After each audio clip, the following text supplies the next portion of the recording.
Hello everyone, welcome to concept classes. तो आज की वीडियो में आपसे डिस्कस करूंगा केमिकल काइनेटिक्स का पार्ट 3। केमिकल काइनेटिक्स के पार्ट 2 में मैंने आपसे डिस्कस किया था कि रेट ऑफ रिएक्शन कैसे कंसंट्रेशन ऑफ रिएक्टेंट पे डिपेंड करती है। यूनिट्स ऑफ रेट कांस्टेंट मैंने आपसे डिस्कस किया था। जीरो ऑर्डर रिएक्शन क्या होती है, फर्स्ट ऑर्डर रिएक्शन क्या होती है, वो हमने डिस्कस किया था। और साथ ही मैंने आपसे डिस्कस किया था मोलिकुलरिटी ऑफ अ रिएक्शन। और हमने ये देखा था कि अगर कोई रिएक्शन कॉम्प्लेक्स रिएक्शन होती है तो वहां पे हम कैसे उस रिएक्शन का ऑर्डर निकाल सकते हैं, और कॉम्प्लेक्स रिएक्शन में कौन सा स्टेप जो होता है वो हमारा रेट डिटरमाइनिंग स्टेप होता है। मतलब अगर कोई रिएक्शन एक से ज्यादा स्टेप में होती है तो कौन सा स्टेप हमें उस रिएक्शन के रेट के बारे में बताता है। तो ये सारी चीजें मैंने पिछली वीडियो में डिस्कस करी थी। अगर आपने ये वीडियो नहीं देखी है तो पहले इस वीडियो को देख लीजिए, तब जाके आप इस वीडियो को देखना, तब आपको ढंग से क्लियर होगा। तो चलिए आज शुरू करते हैं। देखिए, आज हम स्टार्ट करेंगे इंटीग्रेटेड रेट इक्वेशन। आज का जो हमारा टॉपिक होगा वो होगा हमारा इंटीग्रेटेड रेट लॉ, आप बोल सकते हो। इंटीग्रेटेड रेट लॉ आज हम डिस्कस करेंगे। देखिए, अभी तक हम जो रेट लॉ को पढ़ रहे थे वो हम डिफरेंशियल रेट लॉ पढ़ रहे थे। डिफरेंशियल रेट लॉ का मतलब क्या होता है, हम अपनी जो रेट की इक्वेशन थी उसको डिफरेंशियल फॉर्म में लिख रहे थे। जैसे एक एग्जांपल मैं आपको लेके बताता हूं। हम क्या लिख रहे थे, जो हमारा रेट होता है, rate of a reaction is equal to k हमारा यहाँ पे रेट कांस्टेंट होता है, और कंसंट्रेशन ऑफ रिएक्टेंट आर हो गया, और उसकी पावर मान के चलिए मैंने 1 ले लिया, फर्स्ट ऑर्डर रिएक्शन मैंने मान लिया। तो जो रेट होता है आपको पता है, rate of a reaction is change in concentration of reactant upon time. तो यहाँ पे हम रेट को क्या लिखते हैं, minus d are upon d T लिखते हैं, equal to k times concentration of reactant की पावर 1। तो देखिए, ये जो हमारा तरीका होता है लिखने का, इस तरीके से इसको हम क्या बोलते थे, इसको हम डिफरेंशियल रेट इक्वेशन बोलते थे। ठीक है, ये हमारा क्या होता था, यहाँ पे डिफरेंशियल रेट लॉ हमारा होता था, क्योंकि यहाँ पे हमने रेट को डिफरेंशियल फॉर्म में लिख दिया। लेकिन आज मैं आपको बताऊंगा कि कैसे हम रेट इक्वेशन को इंटीग्रल फॉर्म में भी लिख सकते हैं, और उससे हम कैसे अपना ग्राफ कैलकुलेट करेंगे और रेट कांस्टेंट कैलकुलेट करेंगे। तो it is much easier to write rate law in terms of integrated rate equation. तो चलिए अब मैं आपको बताता हूं कि कैसे हम इंटीग्रल फॉर्म में भी इस रेट इक्वेशन को लिख सकते हैं। देखिए, सबसे पहले हम रेट इक्वेशन पढ़ेंगे for zero order reaction. First of all we will study integrated rate equation for zero order reaction. Zero order reaction के लिए सबसे पहले हम इंटीग्रेटेड रेट इक्वेशन पढ़ेंगे। अब देखिए, सबसे पहले आपको यह पता होना चाहिए जीरो ऑर्डर रिएक्शन क्या होती है। तो जीरो ऑर्डर रिएक्शन वो रिएक्शन होती है जिसमें जो रेट होता है वो रिएक्टेंट की कंसंट्रेशन की जीरो पावर पे डिपेंड करता है। मतलब जो रेट होता है वो रिएक्टेंट की कंसंट्रेशन पे डिपेंड ही नहीं करता है, जीरो डिपेंडेंस होती है। जैसे मान के चलिए हमारा जो रेट हो गया, अवर rate is equal to k, हमारा रेट कांस्टेंट हो गया, कंसंट्रेशन ऑफ रिएक्टेंट की power 0। That's why it is called zero order reaction. तो जिन रिएक्शन में ऑर्डर 0 होता है वो हमारी जीरो ऑर्डर रिएक्शन होती है। और फिजिकली अगर हम देखें तो वो रिएक्शन जिनमें जो रेट होता है वो रिएक्टेंट के कंसंट्रेशन के इंडिपेंडेंट होता है, रिएक्टेंट की कंसंट्रेशन पे डिपेंड ही नहीं करता है। That reaction is called zero order reaction. अब देखिए, अब रेट हम कैसे लिखते हैं, our rate is basically minus d are upon d t equal to k times, जब किसी की भी पावर 1 होती है, सॉरी किसी की भी पावर 0 होती है तो हमारा वो 1 हो जाता है। इस माइनस साइन को मैं दूसरी तरफ लेके आ जाऊंगा, तो यहां पे जो हमारा डी आर हो जाएगा, डी आर इज बेसिकली के डी टी। ठीक है, इस नेगेटिव साइन को हम इस तरफ लिख लेंगे के साथ, तो ये नेगेटिव साइन मैंने यहां पे ले लिया, डी टी को मैंने इस तरफ मल्टीप्लाई कर दिया, डी आर इक्वल टू के डी टी। अब देखिए, अब हम क्या करेंगे, अब हम यहाँ पे डी आर इक्वल टू के डी टी में जो हमारा ये स्टेप आया है, डी आर इक्वल टू के डी टी, हम दोनों तरफ यहाँ पे इंटीग्रेशन कर देंगे, इंटीग्रल बोथ साइड। ठीक है, दोनों साइड इंटीग्रेशन कर देंगे। तो एक फॉर्मूला होता है हमारे पास, इंटीग्रेशन जो dx का होता है वो x होता है। अगर आप dx का इंटीग्रेशन कर रहे हो तो x होता है। इसी तरीके से अगर आप dr का इंटीग्रेशन करोगे तो आपको क्या मिल जाएगा, यहाँ पे r मिल जाएगा। तो इंटीग्रेशन dr आपको क्या दे देगा, r दे देगा, यहाँ पे कंसंट्रेशन ऑफ रिएक्टेंट दे देगा, इक्वल टू के हमारा कांस्टेंट होता है, कांस्टेंट का इंटीग्रेशन नहीं होता। इसी तरीके से dt का इंटीग्रेशन आपका क्या हो जाएगा, t हो जाएगा, और plus some constant of integration आपका आई आ जाएगा। देखिए यहाँ पे आपकी मोलर कंसंट्रेशन है, ये ब्रैकेट मैंने नहीं लगाई थी मोलर कंसंट्रेशन वाली, तो ये लगानी है आपको। तो finally after integrating what we get, concentration of reactant, यानी कि मोलर कंसंट्रेशन ऑफ रिएक्टेंट आप बोल सकते हो। मैंने आपको पहले भी बताया था पिछली वीडियो में कि चाहे मैं बोलूं चाहे ना बोलूं, ये स्क्वायर ब्रैकेट हमेशा मोलर कंसंट्रेशन को रिप्रेजेंट करती है, यानी कि 1 मोल कंसंट्रेशन ऑफ रिएक्टेंट को रिप्रेजेंट करती है। ठीक है, तो अगर मैं चाहे कंसंट्रेशन बोल रहा हूं या मोलर कंसंट्रेशन बोल रहा हूं, both have the same meaning, both represent molar concentration of reactant, जो हम स्क्वायर ब्रैकेट से रिप्रेजेंट करते हैं। अब देखिए यहां पे मैंने ये आई लिख दिया, ये जो हमारे यहाँ पे आई होता है ये बेसिकली हमारा कांस्टेंट ऑफ इंटीग्रेशन होता है। क्या होता है ये? Constant of integration. जब भी हमको इंटीग्रेशन करते हैं तो वहां पे हमेशा एक कांस्टेंट आता है जो हमारा इंटीग्रेशन का कांस्टेंट होता है। अब देखिए अब हमें क्या काम करना है, इस कांस्टेंट ऑफ इंटीग्रेशन को फाइंड करना है कि ये क्या है। और एक चीज ध्यान रखना, कांस्टेंट ऑफ इंटीग्रेशन हमेशा इनिशियल कंडीशन से निकलता है। इनिशियल कंडीशन से हम पता लगा सकते हैं कि कांस्टेंट ऑफ इंटीग्रेशन क्या है। अब इनिशियल कंडीशन हमारी क्या है? व्हेन t इक्वल टू 0, जब हमारा टाइम 0 था तो उस टाइम रिएक्टेंट की कंसेंट्रेशन कितनी थी? इनिशियल कंसेंट्रेशन के बराबर, which is R naught. I think आपको समझ आ गया होगा। जब हमारा टाइम 0 था, व्हेन t इक्वल टू 0, तो रिएक्टेंट की जो कंसेंट्रेशन थी वो किसके इक्वल है? इनिशियल कंसेंट्रेशन के। और इनिशियल कंसेंट्रेशन को हम कैसे रिप्रेजेंट करते हैं? आर नॉट से रिप्रेजेंट करते हैं। तो इस इक्वेशन में, इस ऊपर वाली इक्वेशन में आप t की जगह 0 डाल दोगे और r की जगह आर नॉट डाल दोगे। So now you have to substitute t equal to 0 and r equal to R naught in this above equation. Above equation मतलब इस वाली इक्वेशन में आपको डालना है यहाँ पे जो ये इक्वेशन है। ठीक है, और डालने के बाद देखिए आपको क्या मिल जाएगा। सो फाइनली व्हाट यू गेट, तो यहाँ पे r की जगह आप डाल दोगे आर नॉट। तो देखिए यहाँ पे मैंने r की जगह क्या डाल दिया? आर नॉट डाल दिया। और आपका क्या था यहाँ पे? माइनस साइन चल ही रहा है, देखिए k के सामने, ये मैंने यहाँ पे लगाया नहीं है बाय मिस्टेक, ये नेगेटिव साइन यहाँ पे आपका चल ही रहा है साथ में। सो यहाँ भी नेगेटिव आएगा एंड यहाँ भी नेगेटिव।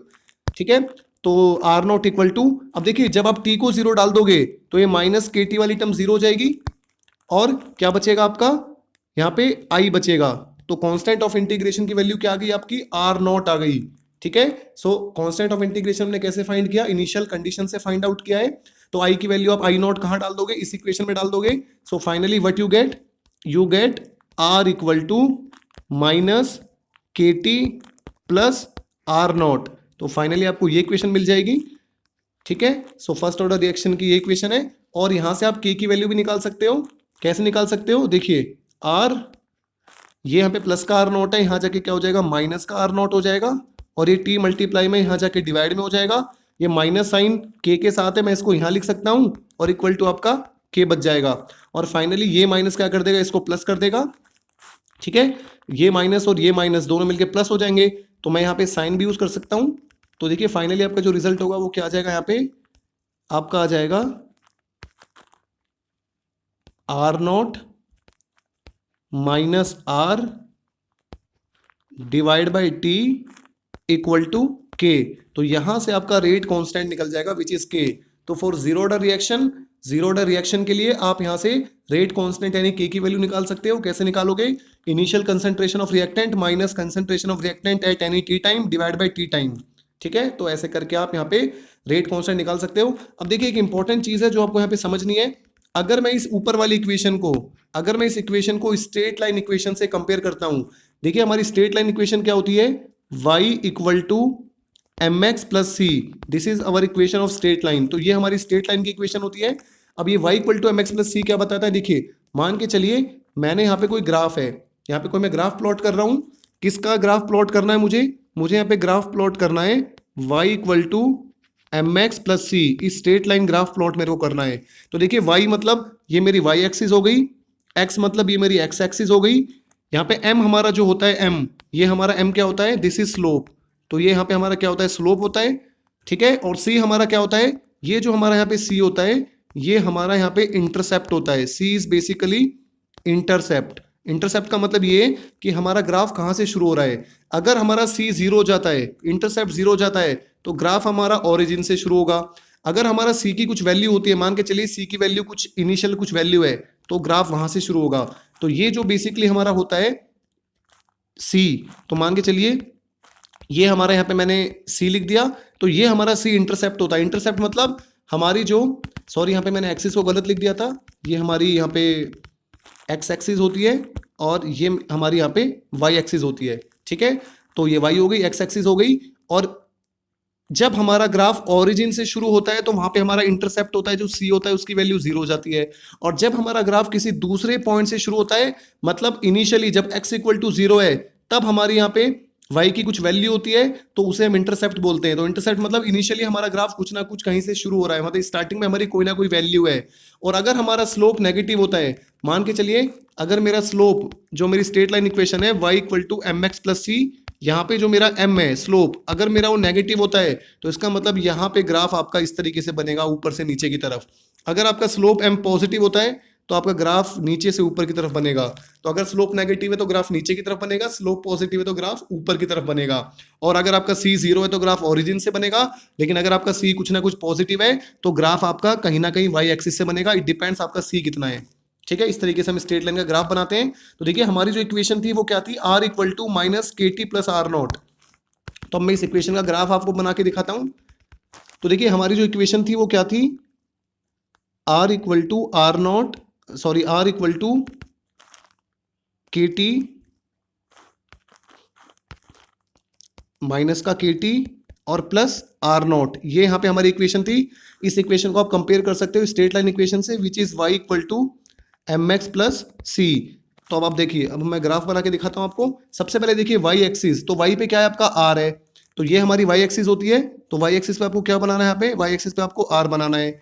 m आपका स्लोप होता है, स्लोप यहाँ पे क्या है, माइनस के है। नेगेटिव साइन क्या शो कर रहा है कि स्लोप नीचे की तरफ आएगा, मतलब ग्राफ नीचे की तरफ बनेगा। x एक्सिस पे क्या है आपका, कंपेयर कर सकते हो, x पे आपका t है, तो x एक्सिस पे आपका क्या हो गया, टाइम हो गया। और c आपका जो इंटरसेप्ट है वो कितना है, r नॉट है। तो इसका मतलब आपका ग्राफ ओरिजिन से नहीं बनेगा, कहीं ना कहीं किसी पॉइंट से बनेगा, और स्लोप नेगेटिव है तो नीचे की तरफ आएगा। अब ये जो आपका पॉइंट है यहाँ पे, this point on y axis, this point on R, ये आपका आर नॉट है जो इंटरसेप्ट होता है। इंटरसेप्ट मतलब कि जब टाइम 0 है तो कंसंट्रेशन कितनी है, आर नॉट के इक्वल है। तो इस तरीके से आप किसी भी स्ट्रेट लाइन इक्वेशन से ग्राफ प्लॉट कर सकते हो। y हमारा y एक्सिस पे क्या पॉइंट है वो बताएगा, x हमारा x एक्सिस पे क्या पॉइंट है वो बताएगा, m हमारा स्लोप बताएगा। अगर स्लोप नेगेटिव है तो ग्राफ हमारा नीचे की तरफ आएगा, अगर हमारा स्लोप पॉजिटिव है तो ग्राफ हमारा ऊपर की तरफ जाएगा। अगर हमारा c 0 है तो ग्राफ ओरिजिन से बनेगा, अगर हमारा c कुछ है तो ग्राफ इनिशियली कुछ वैल्यू लेगा। तो this is all about intercept of A line, ठीक है। अब देखिए, तो यहाँ पे हमने जीरो ऑर्डर रिएक्शन को डिस्कस कर लिया है कि जीरो ऑर्डर रिएक्शन में जो रेट कांस्टेंट होता है, की जो वैल्यू होती है वो मैंने आपको निकाल के बता दी है। अब हम डिस्कस करेंगे फर्स्ट ऑर्डर रिएक्शन के लिए। किसके लिए, now we will discuss for first order reaction. तो देखिए फर्स्ट ऑर्डर रिएक्शन क्या होती है, सबसे पहले हम ये देखते हैं। फर्स्ट ऑर्डर नाम से पता लग रहा है जिस रिएक्शन का ऑर्डर क्या होता है, 1 होता है। फॉर एग्जाम्पल, जिस रिएक्शन का जो रेट होता है minus d are upon d t जो होता है वो कितना होता है, k times concentration of reactant raise to power 1, क्योंकि ये फर्स्ट ऑर्डर रिएक्शन है। अब हम क्या करेंगे, इस कंसेंट्रेशन ऑफ आर को नीचे लेके आ जाएंगे, डी टी को यहाँ पे ले जाएंगे, और नेगेटिव साइन को भी दूसरी तरफ हम लेके जाएंगे। तो देखिए फाइनली क्या हो जाएगा हमारे पास यहाँ पे, सो यहाँ पे डी आर अपॉन आर आ जाएगा इक्वल टू माइनस का के, और यहाँ पे आपका क्या हो जाएगा, डी टी हो जाएगा। अब हम क्या करेंगे, इस इक्वेशन को इंटीग्रल कर देंगे, इंटीग्रेशन कर देंगे दोनों side. Now what we will do, we will take integration on both side. Integration लेने के बाद देखो क्या हो जाएगा, तो हमारे पास जो पीछे इक्वेशन थी वो क्या थी, integration d are upon R equal to minus k d t. अब एक छोटा सा फॉर्मूला आपको यूज करना है। इंटीग्रेशन अगर मैं dx बाय एक्स करता हूं, मतलब 1 अपॉन एक्स का अगर मैं इंटीग्रेशन करता हूं तो वो हमारा ln x हो जाता है, ठीक है, log x हो जाता है। अगर मैं इंटीग्रेशन dx बाय एक्स करता हूं वो तो ln x हो जाता है। यहाँ पे ln का मतलब होता है log पावर e, ये मैं आपको भी बताऊंगा कि होता क्या ये। तो इंटीग्रेशन dx अपॉन एक्स क्या होता है, ln x हो जाता है। तो इंटीग्रेशन dr अपॉन r क्या हो जाएगा, ये यहाँ पे आपका क्या हो जाएगा, ln r हो जाएगा इक्वल टू माइनस का k, और dt का इंटीग्रेशन क्या हो जाएगा, यहाँ पे इंटीग्रेशन साइन आएगा, dt का इंटीग्रेशन क्या हो जाएगा, t हो जाएगा, और प्लस में क्या आएगा, एक कांस्टेंट ऑफ इंटीग्रेशन आएगा, जो मैंने अभी आपको बताया था जब भी हम इंटीग्रेशन करते हैं तो हमेशा एक कांस्टेंट ऑफ इंटीग्रेशन i का साइन आता है। और वो i हमारा जो कांस्टेंट ऑफ इंटीग्रेशन होता है वो हम कैसे कैलकुलेट करते हैं, by using the initial condition. तो इनिशियल कंडीशन के हेल्प से हम इस i को कैलकुलेट करते हैं। तो इनिशियल कंडीशन क्या है कि व्हेन t इक्वल टू 0, जो हमारी कंसंट्रेशन r है वो कितनी होगी, r नॉट होगी। This is our initial condition कि जब हमारा टाइम 0 है तो हमारी जो कंसंट्रेशन है वो किसके इक्वल है, इनिशियल कंसंट्रेशन के इक्वल है। तो इस वैल्यू को आप अबव इक्वेशन में डाल दोगे, तो देखिए टी को क्या कर दोगे, 0 कर दोगे, तो ये टर्म आपकी 0 हो जाएगी। तो यहां से आपकी आई की वैल्यू कितनी हो जाएगी, you will get your I equal to l n R naught. तो आपकी जो आई की वैल्यू क्या आ जाएगी, वो एल एन आर नोट आ जाएगी।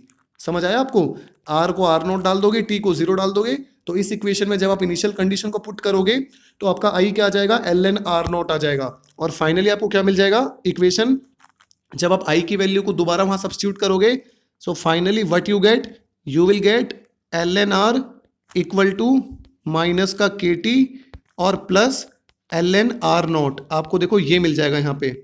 उसके बाद आपको क्या करना है, सिंपल मैथमेटिक्स है, इसको इस तरफ ले जाएंगे तो ये आपका क्या हो जाएगा, l n R minus l n R naught, ठीक है, एल एन आर नोट, ये आर नोट बाहर की तरफ आएगा, इक्वल टू माइनस का के टी आ जाएगा। अब देखिए log x minus log y, तो यहाँ पे ये log x हो गया, ये log y हो गया, तो log x minus log y का जो फॉर्मूला होता है वो होता है log x अपॉन वाई। तो ये हो जाएगा log r upon R naught हो जाएगा, log x अपॉन वाई हो जाएगा, equal to minus k t हो जाएगा। आई थिंक आपको समझ आ गया होगा। अब ये नेगेटिव साइन है, इसको मैं इस तरफ ले जाता हूं, तो ये minus l n R upon R naught हो जाएगा। अब उसके बाद देखिए ये जो टर्म है इसको आपको समझना है, minus l n R by R naught. तो देखो हमारे पास क्या है, minus l n R upon R naught, तो ये मेरे पास टर्म है minus l n R upon R naught, equal to मेरे पास क्या है यहाँ पे, के टी है। अब देखो एक फॉर्मूला है हमारे पास, log y to the power जो x होता है वो हमारा होता है x log y, ठीक है। तो यहां पे देखो ये x का काम कौन कर रहा है, यहाँ पे माइनस साइन कर रहा है, log हमारा प्रेजेंट है, और r अपॉन आर नोट हमारा y का काम कर रहा है। तो x log y क्या होता है, log y की पावर x होता है, तो यहां पे क्या हो जाएगा, log r upon R naught की पावर कितनी हो जाएगी, आर नोट की पावर यहां पे आपकी -1 हो जाएगी, इक्वल टू आपका के टी हो जाएगा। सिंपल इस फॉर्मूले को यूज कराए कि अगर log y की पावर x होता है तो x log y हो जाता है, x का काम यहाँ पे नेगेटिव साइन कर रहा है, log पहले से प्रेजेंट है, y का काम यहाँ पे ये कर रहा है, तो हम इसको ऐसे लिख सकते हैं। और आपको पता है जब किसी भी नंबर की पावर -1 होती है, जब किसी की भी पावर -1 होती है तो 1 अपॉन में चला जाता है, वो 1 अपॉन का मतलब क्या है कि ये उल्टा हो जाएगा। यहाँ पे l n R upon R naught है, तो -1 मतलब इसकी पावर नेगेटिव है, तो ये उल्टा हो जाएगा, उल्टा होने का मतलब है ये आर नॉट बाय आर हो जाएगा। और फाइनली हमें क्या मिल जाएगा, तो देखिए फाइनली हमें मिल जाएगा l n R naught upon R equal to k t मिल जाएगा, ठीक है। तो देखिए यहां हमने कुछ नहीं किया है, उस पावर नेगेटिव को यहाँ पे 1 अपॉन कर दिया है, और इसी तरीके से यहाँ पे आपको के की वैल्यू मिल जाएगी। सो के आपको कितना मिल जाएगा, ये टी मल्टीप्लाई हो रहा है, यहाँ जाके डिवाइड में चला जाएगा, तो 1 upon t l n R naught upon में आर। तो यहां से आपको के की वैल्यू मिल जाएगी फॉर फर्स्ट ऑर्डर रिएक्शन, ठीक है। फर्स्ट ऑर्डर रिएक्शन के लिए जो रेट कांस्टेंट है उसकी वैल्यू क्या हो जाएगी, k equal to 1 by t l n R naught upon R आपका हो जाएगा। अब देखिए इसको हम एक तरीके से और लिख सकते हैं। अब एक चीज आपको ध्यान रखनी है, जो मैंने यहाँ पे एल एन लिखा है, ये जो हमारा एल एन होता है ये हमारा होता है लॉग बेस हमारा ए होता है, एल एन का मतलब है लॉग बेस ए, और एक हमारे पास होता है L O G log base ई। तो जब मैं एल ओ जी लिखता हूं तो उसका बेस ई होता है, जब मैं एल एन लिखता हूं तो वहां पे लॉग का बेस ए होता है। अगर आपको एल एन से एल ओ जी पे जाना होता है, मतलब अगर आपको लॉग बेस ए से लॉग बेस ई पे जाना होता है, तो आप क्या कर दोगे, यहां पे 2.303 का फैक्टर मल्टीप्लाई कर दोगे। मतलब अगर आपको एल एन से एल ओ जी लिखना है तो एल एन से एल ओ जी कैसे कन्वर्ट करेंगे हम, 2.303 लॉग में कन्वर्ट हो जाएगा। तो अब हम देखो क्या करेंगे, पिछली इक्वेशन हमारी क्या थी, के की वैल्यू हमारी निकल गई थी। सो देखो हमारी के की वैल्यू कितनी निकली थी, k equal to 1 upon t l n initial concentration which is R naught upon किसी भी टी टाइम पे जो कंसंट्रेशन होगी। अब यहां पे आप एल एन की जगह क्या लिख सकते हो, यू कैन राइट 2.303 अपॉन में टी एल ओ G log concentration R naught upon में आर, ठीक है। सो ये अब हमारा रेट कांस्टेंट आ गया फाइनली, जो आपको यहाँ पे याद रखना है। मैंने कुछ नहीं करा है, मैंने इस एल एन की जगह क्या लिख दिया, 2.303 एल ओ जी। तो अगर हमें लॉग बेस ए को लॉग बेस ई में कन्वर्ट करना होता है तो 2.303 फैक्टर को मल्टीप्लाई करना होता है। This is just simply to convert l n to l ओ जी।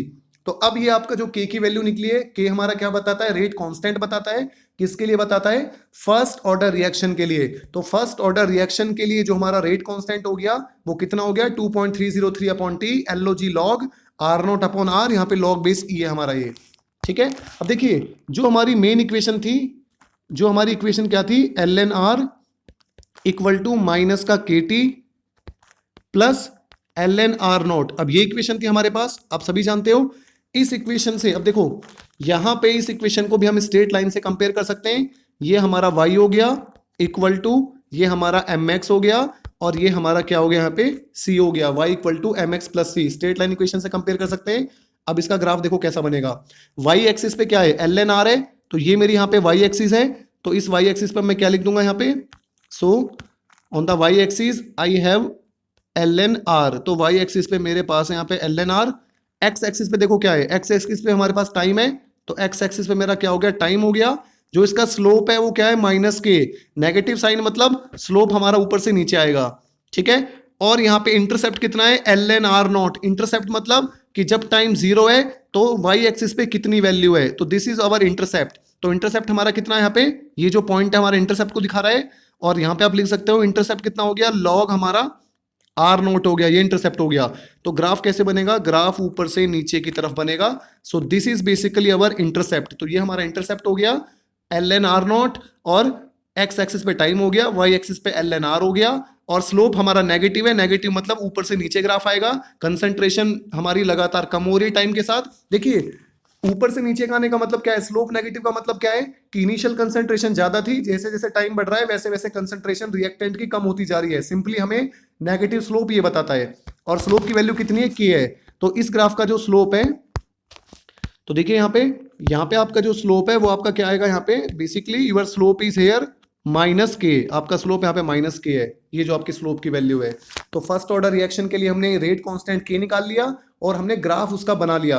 अब देखिए किस इक्वेशन से बनाया है, फर्स्ट ऑर्डर में हम बार बार एक इक्वेशन को यूज कर रहे हैं। कौन सी इक्वेशन है आपकी, जो ln R है, so ln R is equal to minus का KT और आपका प्लस ln R0।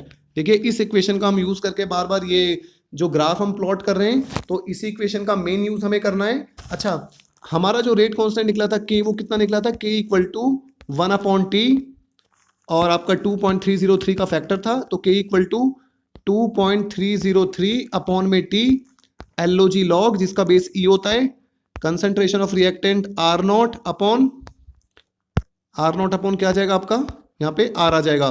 तो इस इक्वेशन से आप रेट कांस्टेंट निकाल सकते हो, ये मेन इक्वेशन है।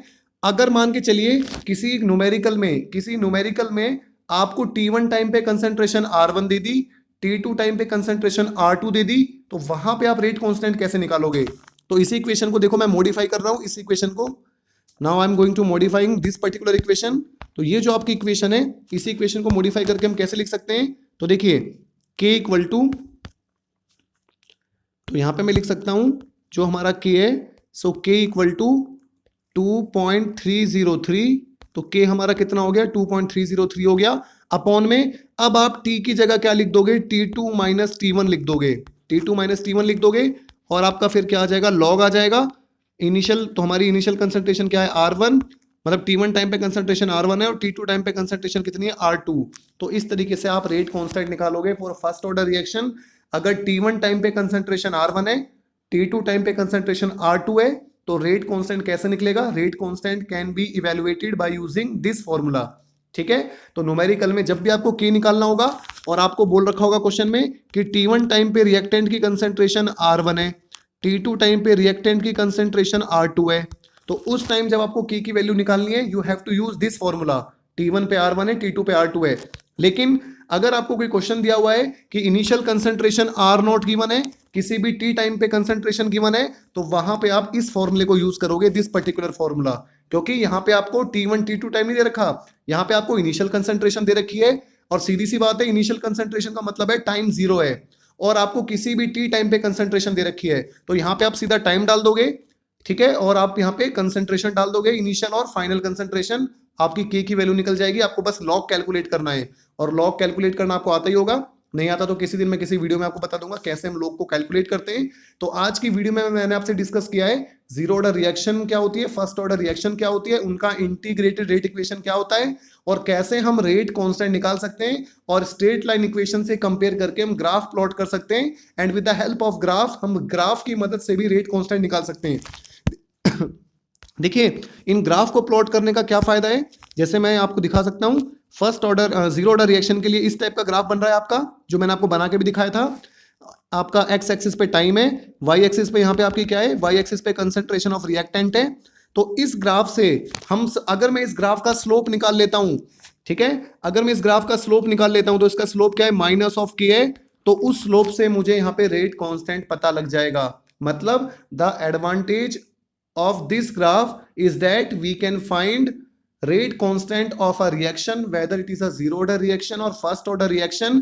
We can find the slope of the graph, and by using the slope of the graph we can find the rate constant. क्योंकि जीरो ऑर्डर रिएक्शन हो चाहे फर्स्ट ऑर्डर रिएक्शन हो, अगर मैं माइनस की निकाल लेता हूं, मतलब अगर मैं उस ग्राफ का स्लोप निकाल लेता हूं, तो स्लोप की हेल्प से मुझे रेट कांस्टेंट पता लग जाएगा, के की वैल्यू पता लग जाएगी। और यही सबसे इंपॉर्टेंट होती है किसी भी रिएक्शन में रेट कांस्टेंट की वैल्यू को फाइंड करना। तो जब भी कोई न्यूमेरिकल आएगा रिगार्डिंग जीरो ऑर्डर रिएक्शन या फर्स्ट ऑर्डर रिएक्शन, ठीक है, तो वहां पे आप के की वैल्यू को सीधा डाल दोगे, फॉर्मूला जो भी आज हमने के की वैल्यू निकाली है, चाहे जीरो ऑर्डर रिएक्शन हो चाहे फर्स्ट ऑर्डर रिएक्शन हो, उस के की वैल्यू को डाल के उस न्यूमेरिकल में वैल्यूज को सब्स्टिट्यूट करके लॉग की वैल्यू को डाल के फाइनली आपका रिजल्ट आ जाएगा। तो आई थिंक आपको वीडियो क्लियर हो गई होगी। अगर आपको वीडियो से रिलेटेड कोई भी डाउट होता है तो आप वीडियो के कमेंट सेक्शन में पूछ सकते हो, या फिर मुझसे व्हाट्सएप पे भी पूछ सकते हो। Thanks for watching the video.